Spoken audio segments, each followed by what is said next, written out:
ACCA versus chartered accountancy. ഒരുപാട് കുട്ടികൾ ചോദിക്കുന്ന ഒരു ചോദ്യമാണ്, സി ആണോ ACCA ആണോ നല്ലത്? സത്യത്തിൽ ഈ ക്വസ്റ്റ്യൻ കേൾക്കുമ്പോൾ എനിക്ക് ഓർമ്മ വരാറ് മെസ്സി ആണോ റൊണാൾഡോ ആണോ നല്ലതെന്നാണ്. നമുക്കറിയാം മെസ്സിക്ക് മെസ്സിയുടേതായിട്ടുള്ള പ്രത്യേകതയുണ്ട്, റൊണാൾഡോക്ക് റൊണാൾഡോയായിട്ടുള്ള പ്രത്യേകതയുണ്ട്. രണ്ടും നല്ല കളിക്കാരാണ്. ഇതേപോലെയാണ് ഈ ഒരു ക്വസ്റ്റ്യൻ്റെ ആൻസർ. സിഎക്ക് സിഎൻ്റെതായിട്ടുള്ള പ്രത്യേകതകളുണ്ട്, ACCAക്കും അതിന്റെ ബെനിഫിറ്റ്സ് ഉണ്ട്. എനിവേ ക്ലോസ് കമ്പാരിസൺ നടത്തി കഴിഞ്ഞാൽ നമുക്ക് ചില ഡിഫറൻസ് കാണാൻ പറ്റും. അതിലൊന്ന് ഡ്യൂറേഷൻ ആണ്. ACCAയിൽ വന്നിട്ടുണ്ടെങ്കിൽ ACCA കംപ്ലീറ്റ് ചെയ്യാൻ വേണ്ടിയിട്ട് ഒരു +2 കഴിഞ്ഞ ഒരു കുട്ടികളുടെ ഡ്യൂറേഷൻ 2.5. ഇത് ഫ്ലെക്സിബിൾ ആണ്, അതുകൊണ്ടാണ് നമുക്ക് കൃത്യമായിട്ടൊരു ഡ്യൂറേഷൻ പറയാൻ പറ്റാത്തത്. CAയിലാണെന്നുണ്ടെങ്കിൽ ഡ്യൂറേഷൻ ഫിക്സ്ഡ് ആണ്, +2 കഴിഞ്ഞാൽ 4 years ഇൻക്ലൂഡിംഗ് 2 years ആർട്ടിക്കിൾഷിപ്പ്. ഒരു കമ്പനിയിൽ ചാർട്ടേഡ് അക്കൗണ്ട് ഉണ്ടെങ്കിൽ ഓക്കെ ആണ്. ACCAയിൽ സബ്ജക്റ്റിൽ അല്ലെങ്കിൽ സിലബസിൽ തന്നെ ഇൻക്ലൂഡ് ചെയ്തിട്ടുള്ള ഒരു ആർട്ടിക്കിൾഷിപ്പോ ഒരു ട്രെയിനിങ്ങോ ഇല്ല. ബട്ട് ക്വാളിഫൈ ചെയ്തിട്ട് എന്ത് ചെയ്യാം, നമുക്ക് വർക്ക് ചെയ്യാൻ പോവാം. 3 വർഷം വർക്ക് ചെയ്ത് കഴിഞ്ഞാൽ നമുക്ക് മെമ്പർഷിപ്പ് കിട്ടും. ACCA പേപ്പർ എന്ന് പറയുമ്പോൾ പേപ്പർ വൈസ് എക്സാം ആണ്, ഓരോ ക്വാർട്ടറിലും എഴുതാം.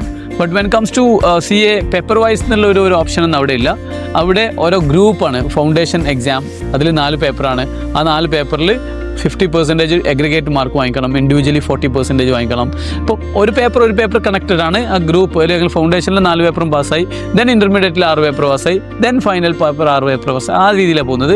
ACCA ഓൺലൈൻ എക്സാം ആണ്. അതിൽ ആദ്യത്തെ കുറേ പേപ്പേഴ്സ് ഒബ്ജക്റ്റീവ് ആണ്. പിന്നെ സ്കില്ലും അതേപോലെ P ലെവലൊക്കെ വരുമ്പോഴാണ് ഡിസ്ക്രിപ്റ്റീവ് എക്സാം വരുന്നത്. CAയിലൊക്കെ നോക്കിക്കഴിഞ്ഞാൽ ഫൗണ്ടേഷനിൽ 2 പേപ്പർ മാത്രമാണ് ഒബ്ജക്റ്റീവ്, പിന്നെ എല്ലാം ഡിസ്ക്രിപ്റ്റീവ് ആണ്.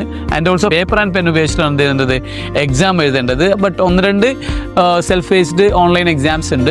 ACCA കംപ്ലീറ്റ് ചെയ്യാൻ വേണ്ടിയിട്ട് 4.5 or 5 അതായിരിക്കും ഒരു ഓവറോൾ കോസ്റ്റ് വരുന്നത് +2 കഴിഞ്ഞിട്ട്. മറിച്ച് CA ചെയ്യുന്ന ഒരു കുട്ടിയുടെ ഒരു ആവറേജ് കോസ്റ്റ് എന്ന് പറയുന്നത് 1.5 to 2 ആണ്, അല്ലെങ്കിൽ 2 to 2.5 ആണ്. മാർക്കറ്റിലേക്ക് പോയി കഴിഞ്ഞാൽ, ജോബ് മാർക്കറ്റിലേക്ക് പോയി കഴിഞ്ഞാൽ ഒരു fresher chartered accountants can expect ഒരു 1 lakh സാലറി എന്ത് ചെയ്യാം, ഒരു ആവറേജ് എക്സ്പെക്ടേഷൻ അല്ലെങ്കിൽ മാർക്കറ്റിൽ കിട്ടുന്നുണ്ട്. 5-10 വർഷം കഴിഞ്ഞ് കഴിഞ്ഞാൽ അതിൻ്റേതായിട്ടൊരു മാറ്റങ്ങളും ഉണ്ടാവും.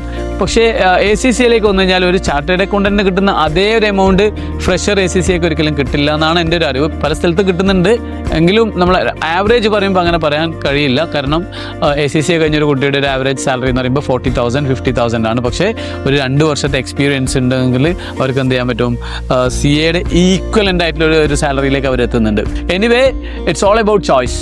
നമ്മൾക്ക് പെട്ടെന്ന് തീരണം, അതേപോലെ കുറച്ച് കാഷ്വൽ ആണ് ഒരു കുട്ടി, അതേപോലെ ഫിനാൻഷ്യലി ഓൾമോസ്റ്റ് സൗണ്ട് ആണ് എങ്കിൽ I will say ACCA is good.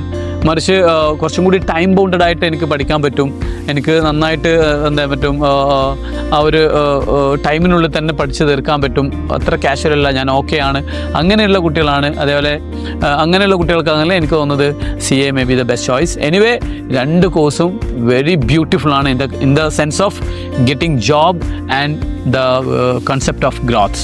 Thank you. Have A nice day.